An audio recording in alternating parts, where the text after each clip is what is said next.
Well, here we are. I'm Tom Osman, and this is Whatever Comes Next. It's the podcast where I explore the world of underground and independent music making. And on today's episode, I am talking with Gabriel D'Amours from Canadian extreme metal group APES, who have just released their latest album, their second album, in fact, second full-length, Penitence, which is available now on streaming services, and you can also buy a digital copy from the band's Bandcamp page, which is Apes QC, or Bandcamp, Apes QC, Bandcamp, or whatever the Bandcamp thing is. What I need to say is that, well, a couple of different things. I'm slightly delirious. I'm tired. I've been driving all day. For anybody who has been following the podcast, thank you. And if you've been following the podcast on YouTube, you will have noticed that the background keeps changing. Well, this is ultimately, I guess, where I will end up. This is my flat in Glasgow. I used to live here about 17 years ago, and I'm back.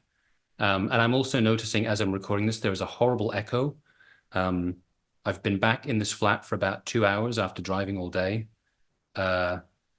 Eventually, this background will look better.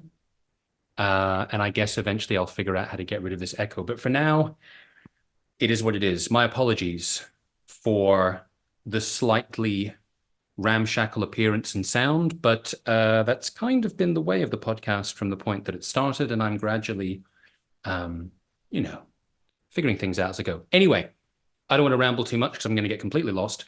But yeah, I'm tired. I'm slightly delirious. So I hope I don't go all over the place. Apes. You can get hold of Penitence. You can listen to it just now. I am going to play a track. I haven't decided which one yet, but I will play a track on the episode. The album will also be available on vinyl from Secret Swarm Records. You can go to secretswarmrecords.com. You can pre-order the vinyl. The vinyl isn't going to be shipped out until August, but it's limited edition. If you want a copy, I suggest you act fast. You can also get a cassette copy of the album from Death Farm Records, and you can go to deathfarmrecords.com for that. And yeah, for those of you not familiar with Apes, Apes have had a mission statement since they started, I think about 12 years ago, to be heavy and relentless. And they've gone through various different permutations, the sound on each of their records, the LPs, but also the EPs. They've released a number of EPs through their history. It's always heavy. It's always relentless, but in kind of different ways, which is one of the things that I appreciate about the band and something I get into with Gabriel. So we talk about the evolution of the band. We talk about his involvement. He's been the drummer for the past 5 years, but he's actually been involved with the band since they started. And so we talk specifically about his drumming as well, some of the particular tracks, talk about the album, talk about some of the past releases. We also talk about Full of Hell, which is a band that Apes are kind of affiliated with. Dylan Walker, the singer from Full of Hell, actually guested on the band's previous EP. And something that fans of Full of Hell will be aware of is the way that Full of Hell integrate lots of different elements into their sound, one of which being noise. And that's something that Apes do too. There's death metal, there's sludge, there's noise, there's hardcore. And yeah, so we talk about, how that sort of, there's a variety of different bands that have all sort of come up together that I think have perhaps sort of influenced each other, or they've sort of all been evolving on the same sort of foundation of different influences. And yeah, there's definitely more we talk about, but like I say, I'm kind of running on fumes right now. So you can, listen to the interview and find out for yourself. One little thing to say, little incidental thing. If you want to play a drinking game with this episode, if you're that way inclined, have a drink every time I say interesting. I use that word way too much in this interview. What else is there to say? Yeah, Gabriel works in the music world when he's not making music. And as being, the way of the podcast, that I like to explore the practicalities of independent musicians finding their way in the music world today. That is also something that we get into, the way that he's managed to actually find different roles, different ways of making money, which are, within the music world, which I thought was quite interesting. And yeah, if you want to follow the band, their handle is APES QC, APES QC, QC for Quebec, which is where they're from. They're most active on Instagram. So the band has just recently played some shows in Canada. They'll probably have some more. I don't think they've got anything lined up right now. But you can check them out on Instagram. You can also check them out on Facebook, also at APES QC.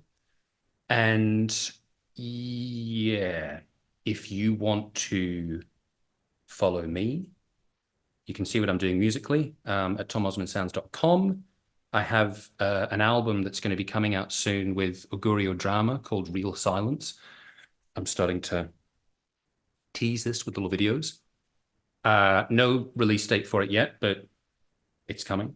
So you can see what's going on with that on my website. You can follow me on all social media at Tom Osmond Sounds. There is one little incidental thing I wanted to say. For anyone who is watching this on YouTube, you will notice, although I'm in a different place, I have this shirt on. Underneath, I'm wearing the same t-shirt. I'm not going to show you the whole t-shirt because it's extremely vulgar, and to be honest with you, I'm slightly embarrassed. But this is a Torso Fuck t-shirt. And I just wanted to tell you a very quick story. So, and a slight plug as well. So last year when I was living in Berlin, I was putting in quite a lot of effort to get more paid writing work with various different publications. And I kind of struck out with most of them. But I managed to get a commission writing for The Wire, which is, I would say, a pretty well-respected sort of alternative rock magazine in the UK. They started out covering more jazz, but it's sort of, they still, cover jazz, avant-garde music, sort of like a lot of alternative rock, that kind of thing. So anyway, I managed to get a gig writing for them. And it's just kind of funny from my point of view, because given the sort of intellectual nature of The Wire, it's funny that what I ended up writing about was a death metal and gore grind festival called Berlin Death Fest. It is for number 478, as you can see here, if you're watching on YouTube, featuring Canet on the cover. And yeah, so I got to go to the festival, and I got to meet Rectal Smegma, and I got to see them perform. They were incredible. And Torso Fuck from Finland were headlining the first night, I think. Maybe, no, actually, maybe in the second. It was the second night. And I didn't really know much about Torso Fuck before, but I had this plan when I was going to the festival because I saw what the lineup was. And I just decided I have to get myself a Torso Fuck t-shirt. So I did. It's not, to be honest with you, like the greatest t-shirt. It's pretty disgusting. And I accidentally left it at a friend's house a while ago. And he said to me at a certain point, he said, there will never be any situation where it is appropriate for you to wear your Torso Fuck t-shirt. And when this interview was coming with Gabriel of APES, I thought, I'm going to be interviewing someone from an extreme metal band. This is surely the right moment to wear my Torso Fuck t-shirt. So anyway, I wore it, and he didn't say anything about it. But pretty much like as soon as we started the call, I just started thinking to myself, this is a mistake.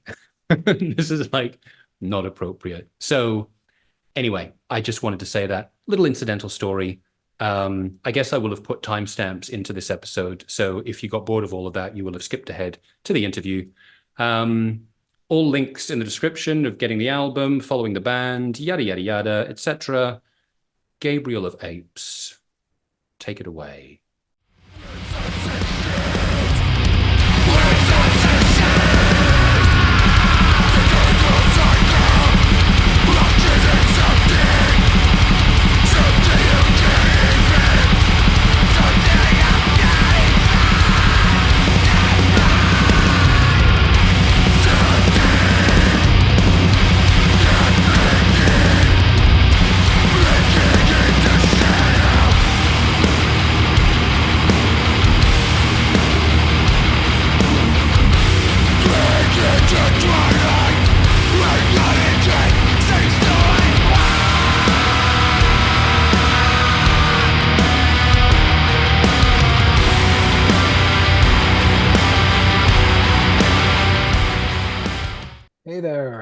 Hello, Hey Tom, how are you? Gabriel. Pleased to meet you. How are you?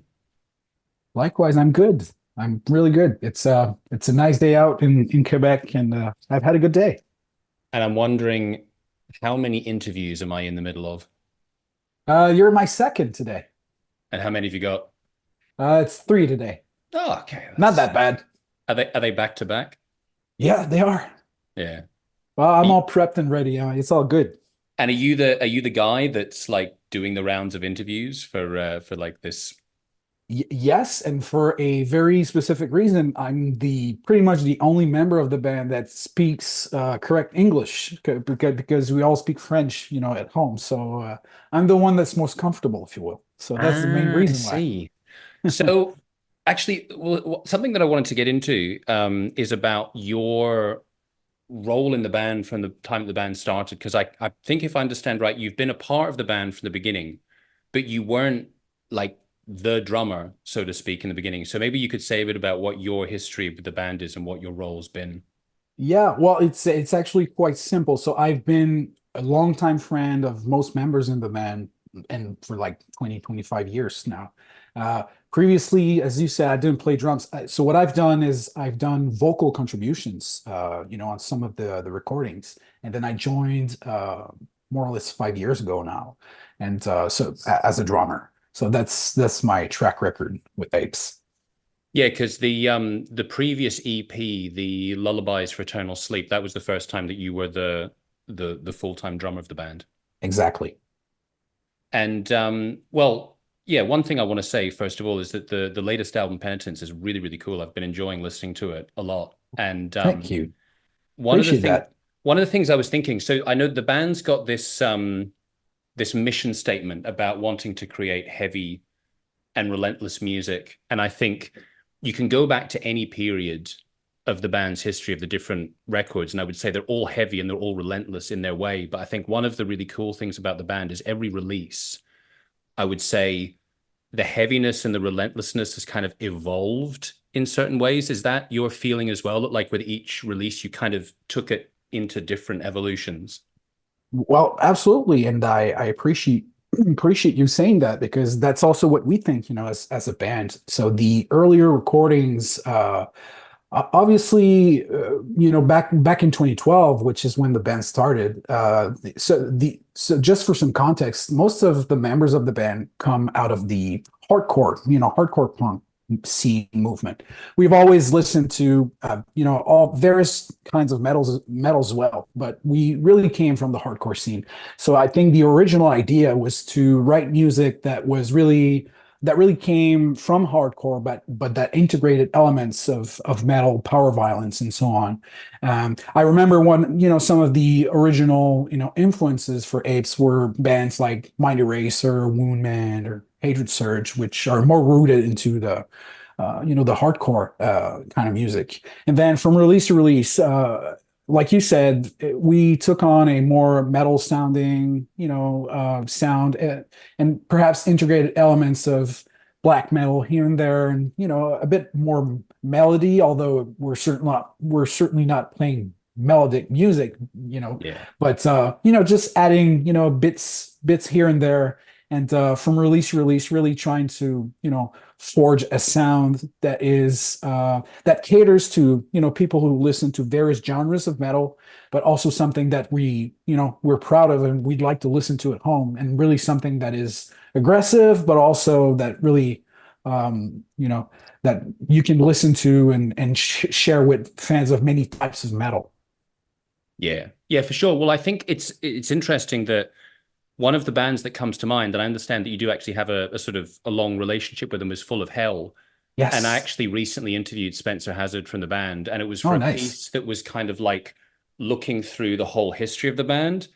So it's quite interesting to listen to them and to listen to all go back to the records and go through them in sequence and go like, oh, it's really interesting the way that they've evolved in different ways. Um, and so yeah, it was kind of interesting to do a similar thing with Apes and then think about the fact that you've got this connection to them. And I thought, yeah, it's interesting. There seems to be this quite fertile scene of bands like yourselves and Full of Hell that are drawing from hardcore, drawing from metal, you're drawing from maybe Yeah. industrial, it's like noise. Yes, absolutely. I think that's really cool that you sort of absorb all that. Like do you think that sort of happened organically for all of these different bands, that you all independently decided that you wanted to draw from all these different sources? Well, yeah, I think it's more or less independent. Although, since we listen to each other's records and so on, there's a certain influence that happens there. But I'm glad that you're mentioning Full Hell because, well, first of all, they're good friends and they're a hugely influential band for us.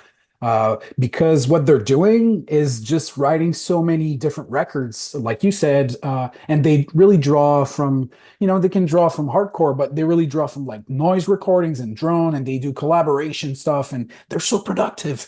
Yeah. I think this new record that came out is their 32nd or 33rd or something like that. Yeah. That's quite an achievement there, and really drawing from many different genres. And I happen to have been on tour, so I do sound. I'm a sound engineer. And I work with this Canadian band called Wake. They're from Calgary, Alberta, and we did a tour with Full Hell and Under Armour last October. Was it? Yeah, October, November 23. So I got to see Full Hell live for 25 nights straight, and it was quite an experience. And I've had many discussions with members of the band, so Spencer and Dylan and so on, and really delved into how they write their music and where they draw influence from, and it's really an interesting process to go and create noises and try to integrate that into the music, not only for interludes, but overlay it Yeah. on the music itself. So it's quite an interesting process, and to bring that to live shows as well is an Yeah. interesting process. Yeah. Well, that's the feeling that I had on Penitence, in particular. I thought when I'm listening to it and I'm sort of thinking, what is it that makes this release heavy in its particular way? And part of the thing that I think is great thinking about the evolution of the sound of Apes is that I think you're kind of like getting more atmosphere, and you're not getting it from like going, okay, we're going to have a 6 minute long song and we're going to stretch it out, but you're layering more things. And sometimes they've been quite subtle, the sort of like noises or the ambience or the different textures. So I'm wondering what role have you got particularly in that? And I think you actually had Dylan, I don't know if it's on the latest record or was it the previous one, but he It was on the has, previous one on Lullabies for Eternal Sleep. So which was a great, process to be in. So we approached Dylan because he's been a noise artist, for the longest time, and he really appreciates a drone and noise music. And so we approached him, asking him to collaborate on the Lullabies EP that was 3-4 years ago now when we recorded it. And he was very generous with us. He was recording the previous album for Full Hell at that time, and just took some time off to record various. He has these noise machines and keyboards and so on, and he provided lots of materials for me to pull from and transform these sounds and integrate them, and sometimes blending them with the music or using them, as interludes. And I more or less did the same process for Penitence. This time, I didn't ask Dylan because he's a father now. He's very busy, so I just did the whole thing pretty much myself. So the way we handled it is that me and some of the guys from the band, we just went to a jam space, and I have a bunch of noise machines and keyboards and lots of pedals that I can use for effects, and just recording anything really, just doing vocals and a pedal or two and just tweaking that, and just creating lots and lots of materials. And once that's done, this raw material, then I can use, I pull it into, a Pro Tools or something, and just try to create some ambiances, and just turn it into something that sounds nightmarish, which is more or yeah, less the effect I'm looking for. And just where can which parts of which songs can I use this with? And that's more or less the process. It takes a long time, but I'm really happy with the result. And so you've got some songs that have noises, blended in, and then you got some moments between some of the songs that have the same thing as well. And we think it does add quite a lot to the recording. And like you said, we're not the kind of band that would start doing very long, like 6 minute long songs or anything like that. But we do have the goal of, opening our sound a little bit, integrating new things, whether it be something more atmospheric, a bit something a bit more melodic. So this is Yeah. how we try to achieve those things. And also having a third guitar player for a couple of years now really allows us to add this extra layer of melody or atmospheric if we want it, or just use that person to jug with the rest of the rest of the guitars. But yeah, it's an additional tool that we have. Yeah. No, I think it's a really, really cool element because I think sometimes it's like the possibilities of guitars. I don't want to say that they're played out, but there are certain kind of tropes or certain kind of things that people can go in for. They're like, right, how are we going to make this sound as like dark as we can, or how are we going to make this sound as fucked up as we can? Yeah. What can we do to the guitars? But there are so many possibilities outside of that. So I think it is really cool when you do start exploring ambiences and things that aren't necessarily so obvious on the surface, but if you're listening for them, you're going like, oh, that's giving me a weird feeling. And now like I recognize what that thing is that's sort of half under the surface. Yeah, and for us, it's a matter of striking a balance, which is delicate, I think, but it's a striking a balance between just using the third guitar as just another rhythm guitar, which we do quite often, or maybe we're using that guitar to add just a subtle, lead thing, but maybe it's not very high in the mix, and maybe live you'll see the difference a bit more, but it's just about, adding that extra layer of, it's like adding a condiment on your food. It might be a bit subtle, but it does make a difference. And we're really glad we can do that. And there aren't that many bands that have three guitar players for Mm. probably many good reasons, but for us, it just works. And we're all good friends. I mean, we get along great. We write our music. The six of us are involved in the writing process, and it just really works. Of course, there are moments where we just, we're face palming and we're like, what the fuck is this going to become? But at the end of the day, it just works, and we write songs together. And the third guitar is really, we think, is a good addition. And one other thing, just remaining with the sort of the textures and the sound, something that I noticed on the latest record is you've got, I don't know if it's actually twice maybe, but at least once you've got a sample of Werner Herzog. Um, Yeah, that's after the fourth song. Yeah, closure. and that's, I'm a big Werner Herzog fan anyway, but that's very, very cool, that passage that you've chosen. So was that something that you particularly chose? Is he someone the band's quite into? So that comes from our singer Alexander. He's a big fan of him, and also a big fan of nature documentaries in general. He collects all sorts of frogs and crabs and shrimps and fish, and you should see his apartment. It's just crazy. He has all these huge terrariums, which are half aquarium terrarium thing, tons of plants in there. He's just interested in wildlife in general. And yeah, he just came upon this Herzog documentary where the guy is just overwhelmed. He becomes depressed, and he sent me the quote. He's like, "We need to use that. This is a Yeah. good one."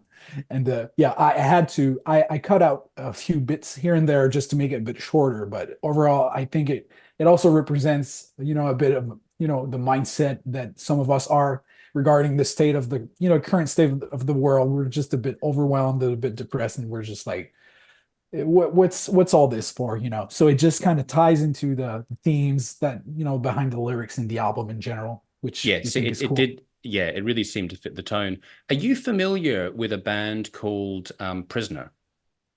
I am not. Where are they from? Oh, it's terrible. I was thinking as I was going to bring it up, I thought I can't remember where they're from. I'm really Oh, that's bad all right. with North American geography as well. But they go by their handle on social media is Prisoner 804 because somehow it's their code, some regional code. But to me, apes remind me a bit of Prisoner. Prisoner remind me a bit of apes. You've got the similar thing that's extreme metal with sort of hardcore, crust, death metal elements, grindcore, various things going on. But they're Nice. very, very atmospheric, and they also use a lot of really interesting samples. And just hearing you talk about the way that you were sort of combining things and layering things and trying things out, um, it reminded me of them a lot. So I strongly recommend that you check them out. But I certainly will. I just took note of that. They're the handle, and I will certainly look them up. I'm certainly interested. We might play shows together. Who knows? well, I hope so. So I wanted to move on to talking about your drumming because I Yep. think that there's some great drumming from you throughout. Thank Well, I you. guess basically it's like the last couple of releases, right, that you've been Yeah, handling the drums. exactly. So one thing in particular, um, the track Devour on Lullabies for Eternal Sleep. I love the sort of tribal drum roll you've got at the beginning. It's so powerful. And I think that was sort of one of the things that made me go, when I listened to that and compared to what the band had done before, I thought like, Mhm. oh, this is something different. It reminds me a little bit of Neurosis, kind of like Through Silver and Blood, which is sort of like my peak sort of apocalyptic music. Is that a band that you have been into? It's so Neurosis is certainly a band that I appreciate, and I've listened to all of their releases. Maybe not a favorite of mine, but can certainly appreciate how influential, this band is. And well, thank you for doing that comparison, because he's a, I don't know what his name is, but he's a great drummer. And Yeah, I love how sometimes, and I appreciate that you're mentioning this specific song, because people listen to, extreme metal. It's always very, fast stuff and blast beats and double kicks and so on. But sometimes where I like to shine a little bit is through slower parts, such as the one in Devour. And me and Alexander, our singer, we've always been fans of tribal sounding drums. We're big fans of Sepultura, obviously, even Slipknot, stuff like that. And it's always been our dream, more or less, to integrate, more tribal sounding drums on Apes releases. And now, so on this new album, Penitence, there's this track called Pillars, which is the very last track. At the end of it, there's some tribal sounding drums as well. So this is something we've always liked. So for Devour itself, since Devour was going to be the, slow, heavy song on the EP, I needed to come up with drum patterns that were slow, simple, but heavy hitting. And, the rest of it is just cymbals and snare. But for that, that intro, which is quite long, yeah. I really wanted something that sounded, very tribal, lots of floor toms. And I'm glad that you enjoyed it, because and we still play the song live. And we used, the noises and everything. I have Yeah. a sampler for that, so I still think it's a great song, and it's crowd pleasing. All of our slow songs are crowd pleasers for some reason. Yeah, well, I think it makes sense because that sort of like hardcore or the power violence style, a lot of the time the tracks are really, really fast and kind of like over quite quickly. And that's Yeah, great. And that can be incredibly impactful. When you mix that up with the slower tracks, it makes both sides even more impactful because there's that contrast. And I really exactly. like that sort of the ominous sort of drum rolls where you're like, oh, it's like something's coming over the horizon. It's the kind of thing like you want a bit of time to like Yeah. let the dread sink in. Yeah, that's really the way we saw it as well. We just wanted to, do this long build up, and the more it builds up, the closer you get to something bad that's going to happen. It's very Yeah. dreadful, and then it just explodes in your face. And I think that track, Devour in particular, was, really, it was a really good heavy hitter, and we people talk to us about that song quite often. It's one of the favorites and I can understand why. And I'm glad you appreciate it. But thinking about penitence, going back to that, so um again, and sort of thinking about like the way that the band is doing different things on each release. One of the tracks, I think it's actually, is it the first track, Coffin? Is that the Yeah, first track? yeah, yeah. So something I noticed on that seemed a bit new to me in terms of Apes was that it was very, very heavy and it was very aggressive, but it also had like kind of a groove to it. Kind of going back to your point about how a lot of extreme metal is the blast beats that's all very fast, but you want to be able to Yeah. sort of, demonstrate something a bit different. So was that something that you were sort of like for you that it was a bit different that you were inserting there? You were kind of like, let's see if we can put this element into a track. Yeah, I certainly try to, because for me, there are some guitar parts that I'll listen to, and the obvious choice would be to just put on a blast beat or, double kick thing, and it's very fast. Why not try to do something more groovy? And that's more or less my approach. I don't try to do this all the time, but trying to add some contrast, like you mentioned, just trying to do something different for maybe a riff or two, and maybe not do the obvious thing, and maybe do something different. So for Coffin, it's a blast beat song for sure, but then there's this riff where instead of going full on double kick, I just do this pattern on the right, very simple. Same goes for the kind of the mush part at the end, which is very straightforward. So I've always enjoyed listening to groovy drummers Well, Mm. one good example would be Abe Cunningham from Deftones, which is Hmm. my absolute favorite drummer, I think. Very groovy, just not necessarily doing the obvious thing of just going fast or whatever, just doing his thing. Mm. So I try to take that approach from time to time, but sometimes I get reprimanded, like, no, do a blast beat on this. Yeah. Okay. Every now and then, just let me do my thing. But I try to blend, these different styles of drumming, if you will. And I really enjoy drummers who can do the same. You know, I don't know if you know this band Yaoja. Um, No, I don't recognize that all name. right, so they're from the US. I can't remember where, but their drummer is just the most amazing guy. So instead of using the two kicks, he does like this pattern with a floor tom and a single kick, like tick, tick, tick, tick. He just does stuff like that, which is just out of this world. And this is, the kind of drummer I like to listen to. He's doing something that goes, outside of the box. And I could never do the things that he does because he's so fucking good, but I can try to, get some influence and draw something out of that. So you'd mentioned that, and I think I saw as well in the notes for the releases that you started out doing some guest vocals for Yeah. Apes. But so how far in terms of like your musical upbringing, what was the starting point for you, and like how did that all develop over the years? I started playing drums when I was 14 years old. That would be 2000. So yeah, it's been 20 something, 24 years more or less. And I've always been, I've always played as a hardcore kind of drummer, hardcore and metal. I listen to many, many styles of music, but that's in terms of playing, that's always been my thing. I'm kind of a very, straightforward, efficient kind of drummer. And so among my first bands, I had bands with the guys, some of the guys from Apes, when I was 17 years old, and we just, became good friends. So we played in hardcore bands. We even had a death metal band a long time ago, around 2006, 2007. Me, Alex, and Pat. And yeah, it was just kind of a natural progression for me to still play with these guys, many years later. The sound is a bit different, but it still draws from these hardcore roots that we have. And as a drummer, it's always been, like I said, more or less the style that I've been playing. I I would actually love to play something else. It's just this thing where I'm always, the go-to guy, and we need a drummer for our metal band. Yeah, but Just like I feel ask. like good metal drummers are always going to be in demand. So I feel like whenever I talk to someone like you, there always has to be loads of different projects you've been involved with because people are always like, we need you can do Yeah, this. Can you come in and do exactly. this project with us?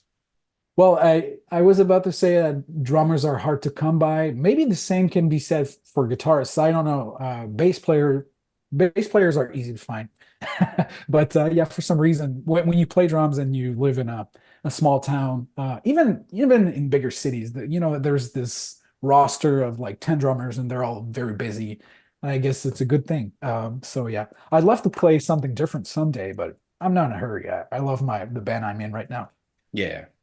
And did you say at the beginning that your day job is involved in music? You're a sound technician or something? I can't remember exactly what you said. Yeah, well, that's actually a side job for me. So I do sound engineering, live sound engineering. I do tour management, but that's just, side gigs. I work in software, Okay. but yeah, I've been doing sound engineering for many, many years now. So I work with this band Wake from Calgary. I Hmm. work at local venues here in Quebec, and I also work with other artists in some capacity, but that's just more of a side thing. But I keep doing it because I just love it. It's very interesting.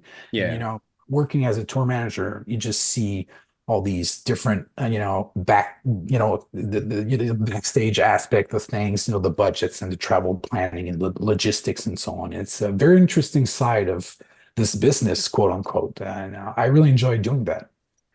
So actually on this podcast that I do, one of the sort of aspects of it is that I'm really interested to sort of investigate the practicalities of people that do work on a fairly independent level in the music world, whatever the kind of genre is that they're playing. Yeah, So I've actually got like I'm going to put this two questions sort of into one. It's a bit philosophical. sure. So the first part of the question is just why do you make music? But attached to that, thinking about what you've just said about the different things that you do that are kind of related to the music world, Yeah. um, how important is it for you to have sort of these different things that you're doing that are connected to the music world, and how have you managed to make that sort of the focus of your life? I'm thinking like for myself or for other people, like I've sort of gradually engineered myself so that different things that I'm doing are connected to the music world in some way, whether it's interviewing people or making music or doing podcasts or whatever else. Yeah. And it's like, Yeah. I think I've just found as I've got older that like whatever else I do, this is really what I'm passionate about. So like I want to be involved in music somehow. So before I go on about it too much, what are your feelings on that topic? Well, it's interesting because for many reasons, many of which are random, I just keep being, you know, drawn to the music world, whether I like it or not.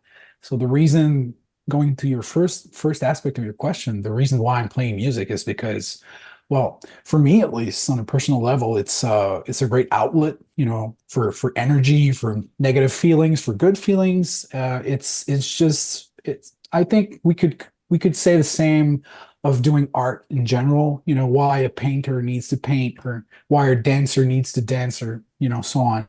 So it's just a good outlet for me to express, the way I'm feeling, and to try to make sense of this world that we live in. It's a nice distraction.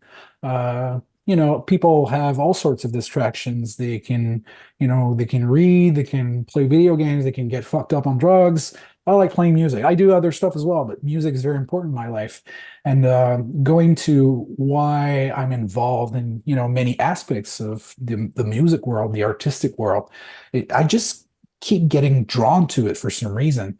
I like helping out bands. I've been a show promoter as well for a long time.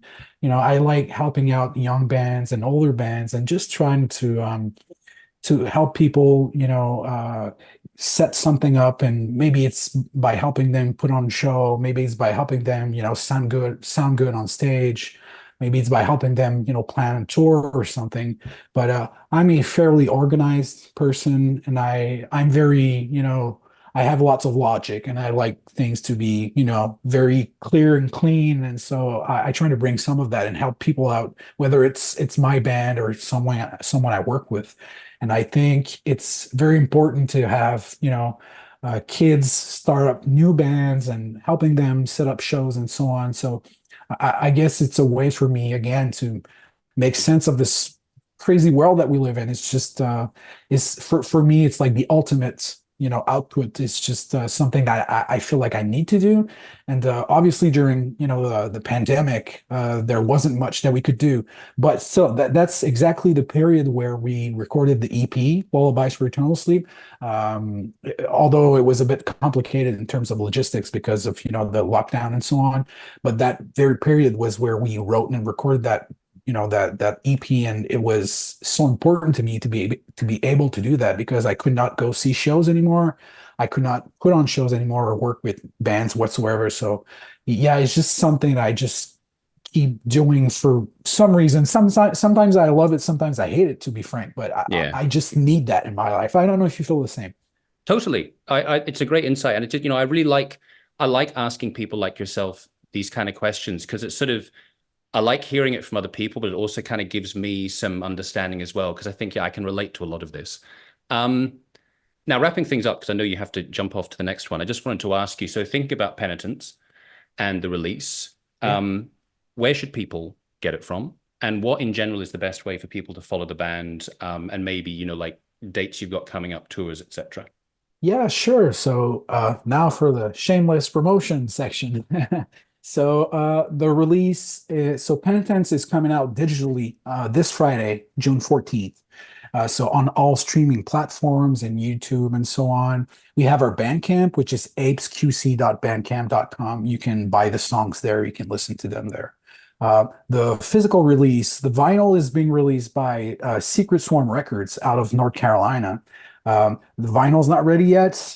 There's a severe backlog at the pressing plant. It's the same thing for so many bands nowadays. Vinyl is very popular, and we're more or less just waiting on it to we're just waiting for those boxes. You're waiting in But line. Yeah, exactly. It's the same for everybody, I guess. So vinyls through Secret Swarm, cassettes through oh God. This is the moment where I forget the name of the it's a it's a Belgian label that's Death Farm Records for the cassettes. They're based out of Belgium. We have CDs as well. You need to get those from us directly on the Bandcamp. And yeah, so streaming starting on June 40th and 14th, pardon me. And so we got a string of shows coming. We're playing Boston this weekend on this Saturday with Honor and a bunch of cool bands bleeding through Alt War, High Command, Outcast, type Diecast. Sorry. So we're playing this huge show in Boston. It's the 20th anniversary for Honor, the Oncoming Storm record. And then we got a string of shows here in the province of Quebec. I think we have like 7 shows in June, and then we're hitting the Maritimes. It's in September. So yeah, we got a bunch of shows coming. And now that we have our, US visa, we might play more shows in the US this coming fall, to be confirmed. Nice. And so, in terms of those things to be confirmed, where should people follow you in general to keep up to date? So our Instagram account would probably be the best. So it's apes APES QC for Quebec. So apes QC on Instagram. That's our handle, and that's probably the best way to just see whatever's going on. We're trying to stay active in there and just try to follow that social media thing. We're not Yeah. great at it, but we try to we try to keep in touch and stay up to I date. completely understand. I do it as a feeling of kind of necessity, but it's just like, I guess there's value to Uh, this. I've got to put a it bit of is effort what it into it. is. It is what it Yeah, is, exactly. exactly. Gabriel, it's been great to talk to you. I really like the band a Likewise. lot. Love the new record. I hope it does really well for you, and I hope you have some great shows to support it. Well, Tom, thank you so much for having me. This was a great conversation, and I'm really happy that we took the time to do it. And yeah, talk to you next time. See. Perfect. My pleasure. All Thanks. the best. Thanks so much.